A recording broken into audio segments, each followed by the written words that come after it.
paid off $80,000 worth of student loans with the goals that I'm going to share with you now. And no, my parents didn't pay a cent of college. And yes, I got several scholarships and grants. So you may be looking at your debt right now and going, holy interest, Batman. Like, you're not even getting close to your principal payment. You're just paying the interest rates. Like, yeah, I get that. It's stressful. It's a lot.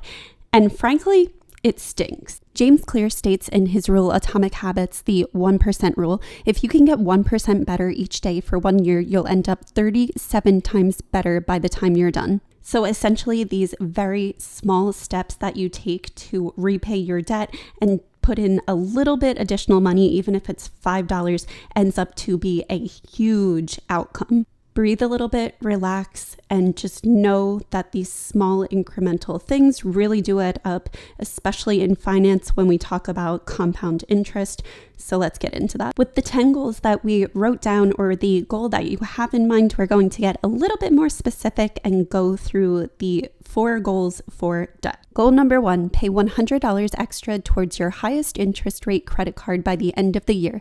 This does not include the minimum payment. Warning, this will cause huge savings. For example, say we have a credit card that is $5,000 with 17% interest. The average interest rate is actually 22% on credit cards. That is crazy to me.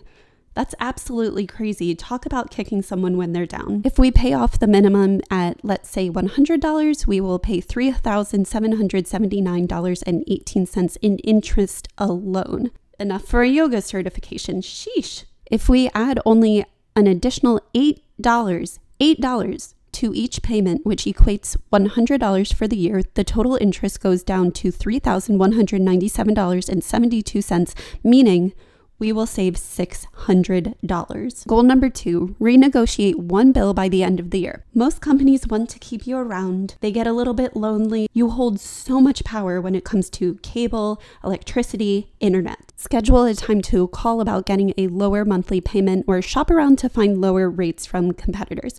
You can also use this for your phone as well. Goal number 3, pay off an additional $50 per month in student loans. The average public university student borrows $32,637 to attain a bachelor's degree. No more forgiveness, although some jobs will forgive your student loans. If you would like a video on that, let me know. Paying off your student loans faster and more aggressively can save you hundreds of dollars. Choose a dollar amount that is realistic for you. For me, that's an extra $600 per year. Break that down into 12 months and you have an additional $50. For you, that might be a little bit more or a little bit less depending on your income. While the total cost of your student loans would be $35,583 over 10 years, if you paid just an extra $50 per month, you will save close to $1,000 and will be paid in 9 years. So you cut out 1 year and you save $1,000. Imagine if you can put an additional $100 into that. Goal number 4, split your auto loan to twice a month. This is a fun hack to save